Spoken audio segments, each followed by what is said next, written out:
From the New York Times, I'm Michael Barbaro. This is The Daily.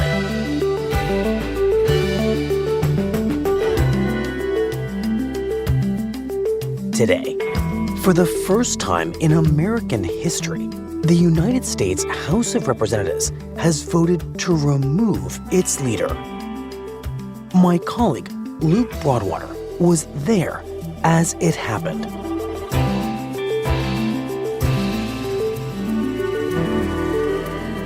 It's Wednesday, October 4th.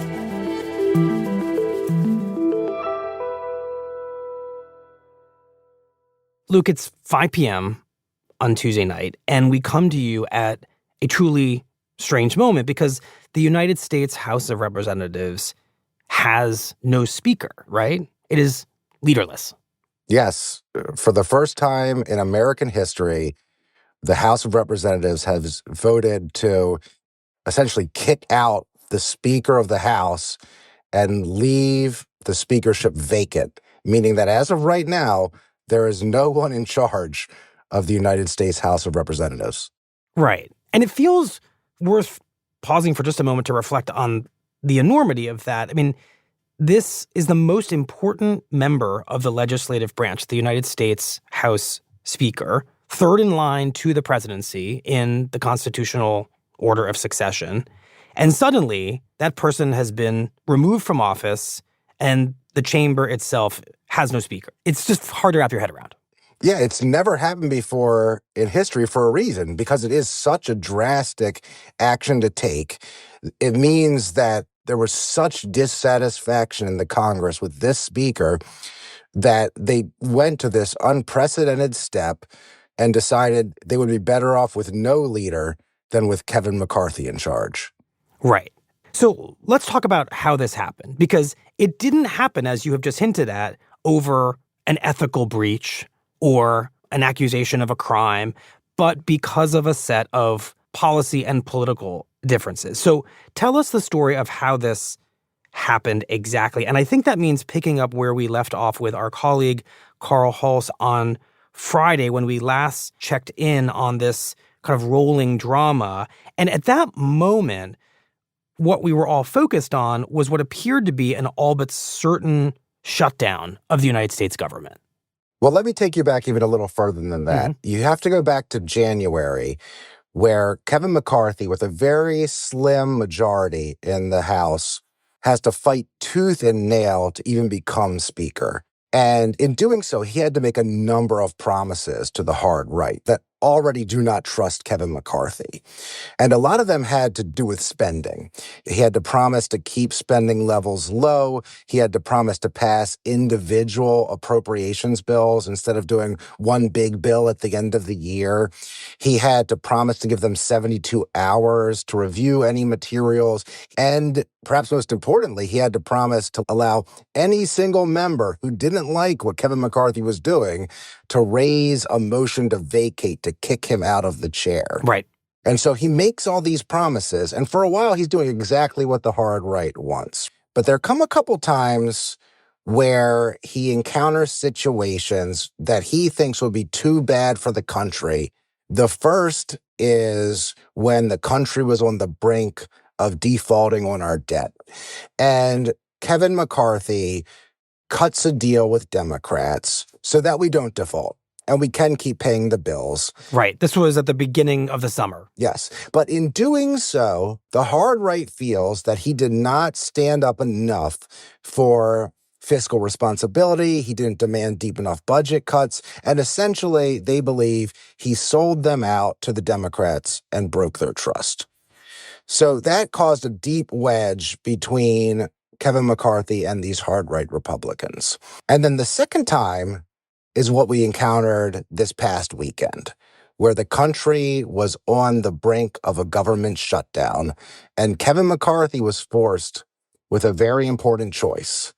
Does he cut yet one more deal with Democrats, knowing he's already on very thin ice with those hard right Republicans, to keep the government open, or does he go ahead and go into a government shutdown with all the problems that causes for the country, which is what some on the hard right want?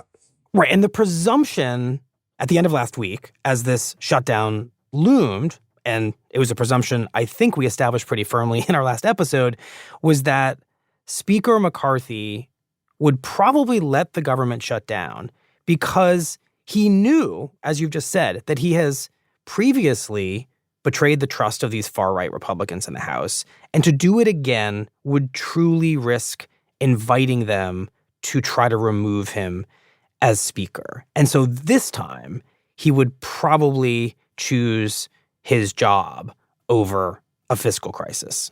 Yeah, that was a widespread assumption that many of us reporters had on the Hill. We thought Kevin McCarthy was likely to allow the country to go into a government shutdown, that the far right had such a hold over him, he wouldn't defy them again.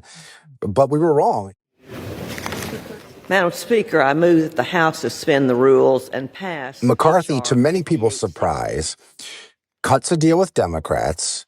He puts a bill on the floor to keep the government open for the next month and a half. The clerk will report the title of the bill.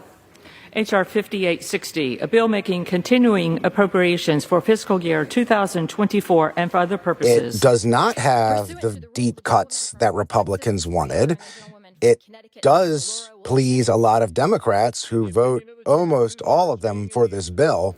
On this vote, the yeas are 335, the nays are 91. And so many more Democrats end up voting for this bill to keep the government open than the Republicans do. And the bill is passed, and without objection, the motion to reconsider is laid on the table. You know, Kevin McCarthy makes this choice. He said it's the right thing to do. But for some of those hard-right Republicans, he's now broken their trust a second time. Right. A government shutdown has been averted by what McCarthy did, but he has very much poked the bear. Absolutely. The hard right is furious after McCarthy takes this step. They start grumbling about what their next move will be. And McCarthy is well aware of this, but he's actually defiant. We were within a few hours of government shutting down. He comes out, he tells reporters, there has to be an adult in the room. If somebody wants to make a motion against me, bring it. and he essentially says, bring it on to the hard right. If you want to come for me and kick me out of my job because I did the right thing in my view, then let's have that fight. Because I believe in not giving up on America. I'm not going to be beholden to somebody who portrays and does something different. Right. He's basically daring members of this group on the far right to try to oust him. Yeah. And one of the ringleaders of the hard right Republicans, Matt Gaetz of Florida, is all too eager to take him up on the challenge. And you'll probably know Matt Gaetz from his many Fox News interviews. He is one of Donald Trump's most loyal acolytes. He loves the spotlight, loves cameras, and he's been a thorn in McCarthy's side for years now. The two of them don't like each other.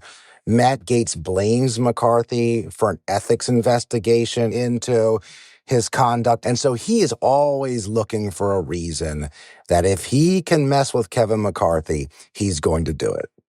And what exactly does Gaetz do? So sure enough, Monday night, as soon as the Congress people have flown back to D.C. and are entering the Capitol, without objection, the gentleman is recognized for 1 minute. Matt Gaetz signs up to speak on the House floor, and he carries a little binder of papers in with him, and he hands it up on the dais and announces, Mr. Speaker, pursuant to Clause 2A1 of Rule 9, I rise to give notice of my intent to raise a question of the privileges of the House. He will be bringing a motion to oust Kevin McCarthy from the speakership. And he tells reporters, Kevin McCarthy likes to pretend that he makes coalition with conservatives, but all he really does is break his word with conservatives. He says he's not sure he has the votes to do it, but he thinks Kevin McCarthy has lied to conservative Republicans for too long. Well, I have enough Republicans where at this point next week, one of two things will happen.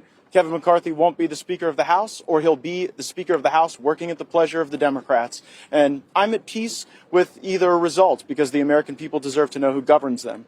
Essentially what he's done is started a clock that within the next 48 hours, the entire Congress will have to vote on whether to keep McCarthy as Speaker or kick him out of his job. And so it brings up two real fundamental questions. One, are there 4 Republicans willing to go along with Matt Gaetz? Has Kevin McCarthy alienated 5 people so deeply, broken their trust so badly, that they're willing to kick out the leader of their own party in the House and essentially have no Speaker? And then the second question is whether or not Kevin McCarthy has acted in a way that is responsible enough that Democrats might step in and save him. Maybe not vote for Kevin McCarthy, but maybe vote present or happen to be absent that day, where they would prefer to just keep a Speaker in place rather than have the House plunge into chaos. Right. What you're really asking is there any trust left in the United States House of Representatives for Kevin McCarthy? Right. That was the question we didn't know the answer to on Monday night, but we would soon find out on Tuesday.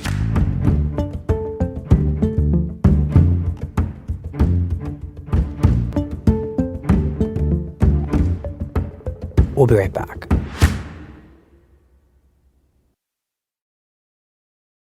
So, Luke, describe exactly what happens on Tuesday as McCarthy's job hangs in the balance and this open question looms, which is, will anybody save him?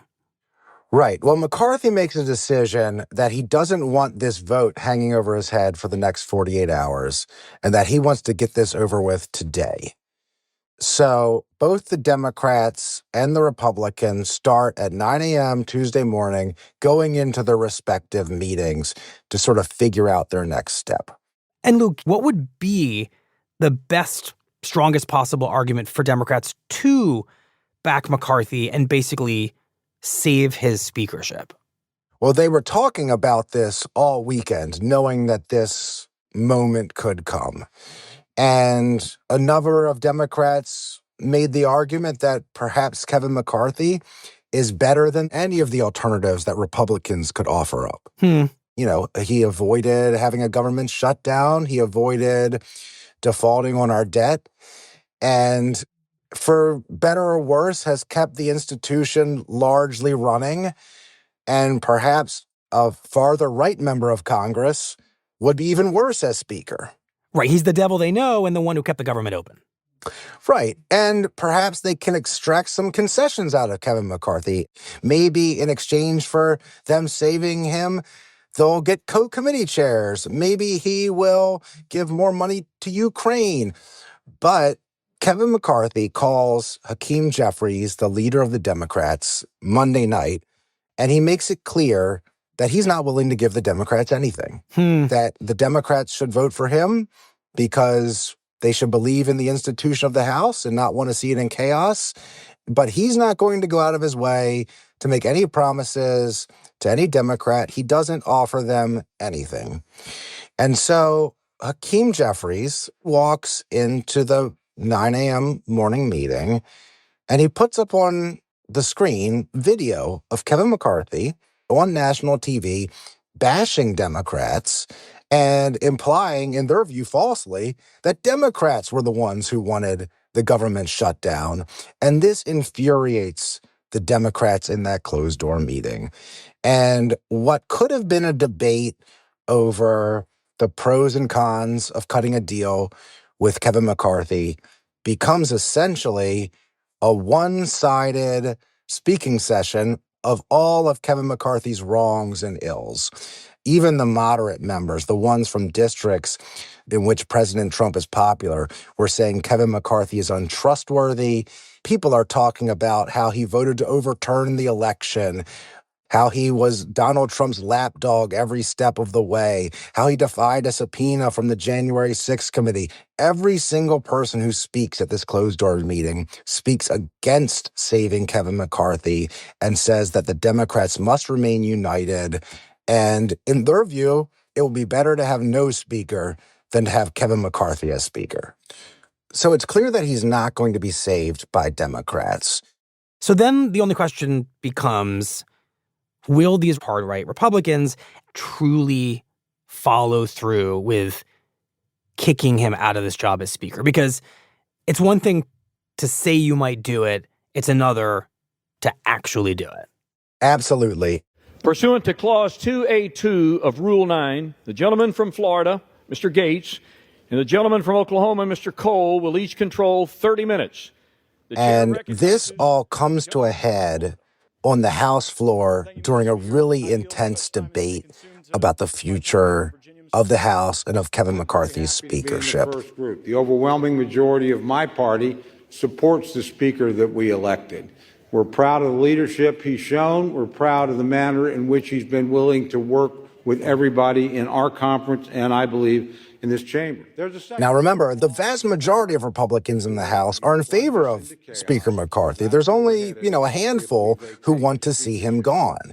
There's a second group, small group.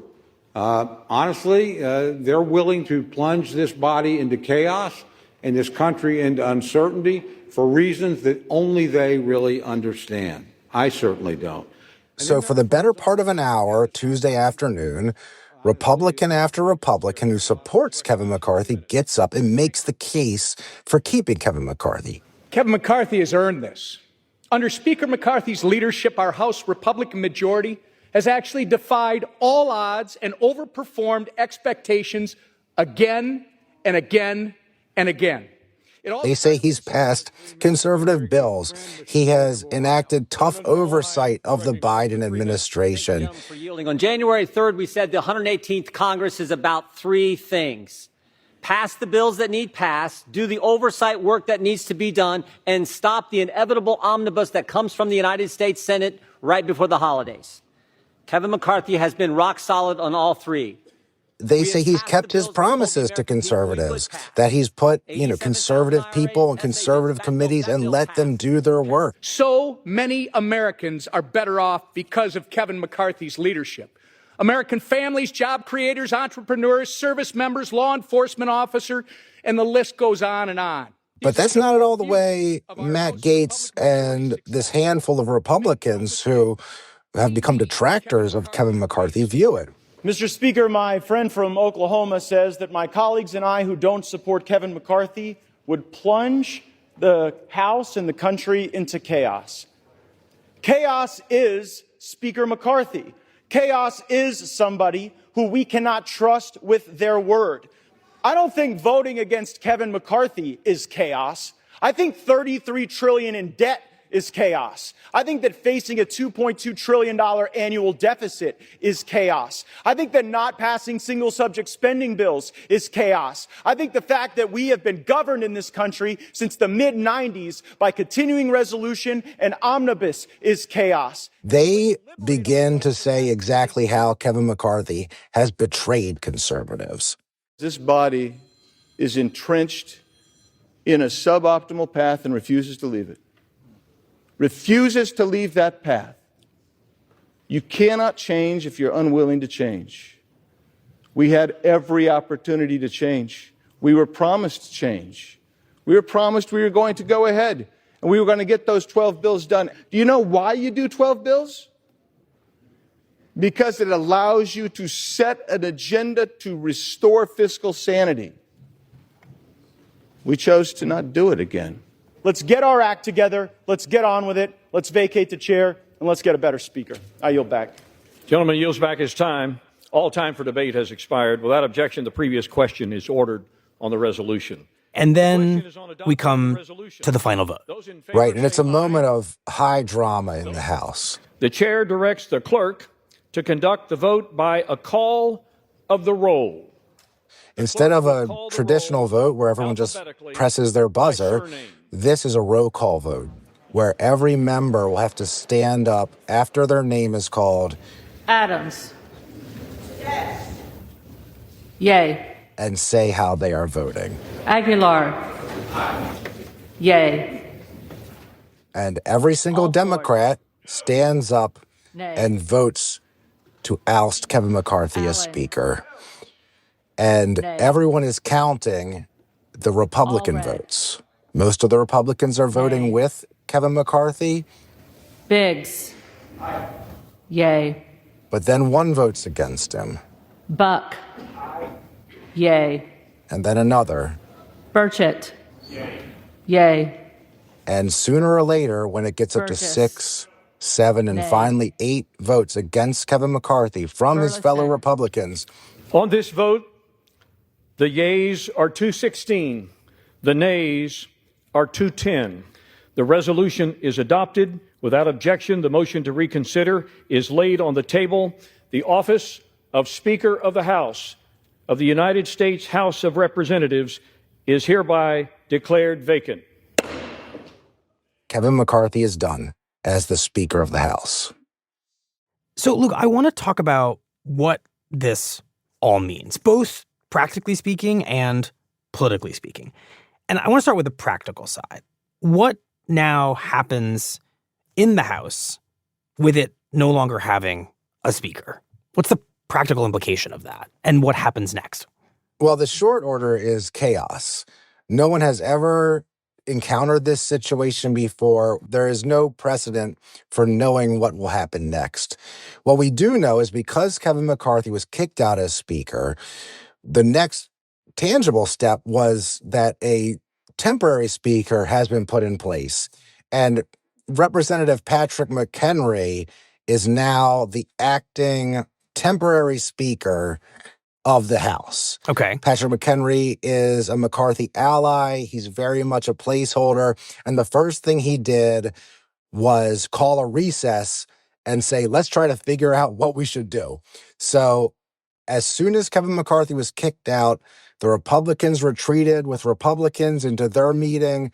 The Democrats went off with Democrats into their meeting. All that's consuming Capitol Hill right now is this crisis with the speakership and figuring out who possibly could be the next leader of the House of Representatives. So is there any type of speaker who could actually somehow navigate this dynamic and this math we've been talking about? Well, the hard right does have an answer to that, which is someone they can trust. A couple of them have said, we don't necessarily mind Kevin McCarthy's policies all that much.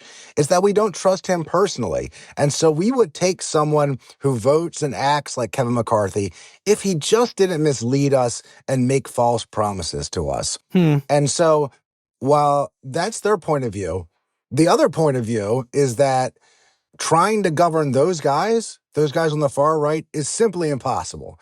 They're always going to demand more. They don't believe in government. They want everything shut down. The cuts they want would ruin the government and the economy. And what they want is unreasonable. And so as long as they hold sway over the House, no one can really govern it. Right. I mean, what you're hinting at is the reality that this is now an impossible job. I mean, the story of Kevin McCarthy is of someone willing to endure 15 rounds of voting and an excruciating set of side deals and promises to become speaker, only to then lose the job in under 300 days. And for anyone else thinking of running for this job, the reality is now, if you upset 8 of them within the Republican ranks, you're going to be ousted. Yeah, it's a job that many people don't want. And once they saw what happened to Kevin McCarthy, I would bet even fewer people want it. And so that is going to be the fight that we see over the next days. And if you are the Democrats, how are you thinking about this moment? Well, there's an old saw in politics, and that is if your opponents are shooting each other, don't step in the middle of it. And so I think the Democrats are happy to watch the Republicans devolve into chaos, make the case very clear to voters that that party can't govern. They're completely dysfunctional, and keep their powder dry. And eventually, maybe they have to step in and do something. But for now, they're content to watch the Republicans flail and fail. Luke, thinking back to the word you've used throughout this conversation, which is trust, I wonder if on some level, the story of Kevin McCarthy's fall here is just as simple as you cannot run the U.S. House of Representatives if you have lost the trust of everyone. You have to have achieved trust with one side or the other. And in the end, he didn't. Well, you certainly need to maintain the trust of a majority of the chamber. And that's what Kevin McCarthy lost. He tried to please the hard right, and then he would try to please the Democrats. He made promises to one side and then broke those promises with separate promises to the other side. And so by trying to be all things to all people, he ended up alienating more people than he won over. And so at the end of the day, when a majority of the chamber, both Democrats and those hard right members, don't trust you as a speaker, you no longer have a job. Oh, Luke, thank you very much. Thank you, Michael. On Tuesday night, House Republicans said they would leave Washington until next week with no clear plan to pick a new speaker. Despite speculation that he might seek to win back his job, Kevin McCarthy said he would not stand for re-election as Speaker, and that he had no regrets about his approach to the job.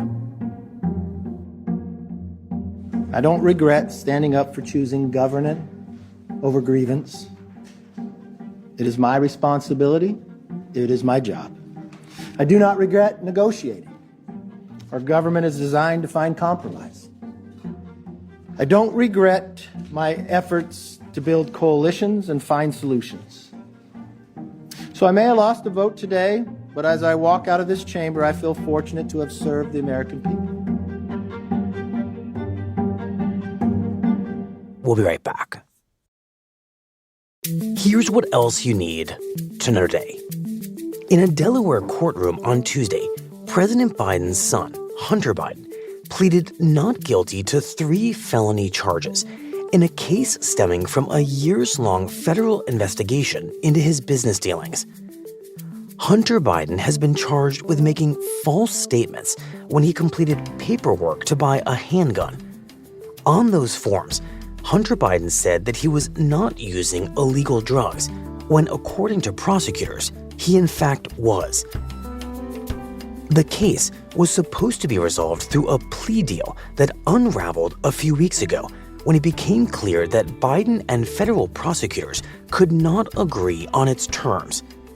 If convicted, Hunter Biden could face up to 25 years in prison and hundreds of thousands of dollars in fines. Today's episode was produced by Rachel Quester, Rochelle Banja, Mary Wilson, and Alex Stern. It was edited by Lisa Chow and Paige Cowett, contains original music by Dan Powell, and was engineered by Alyssa Moxley. Our theme music is by Jim Runberg and Ben Landsberg of Wonderly. Special thanks to Robert Jimison.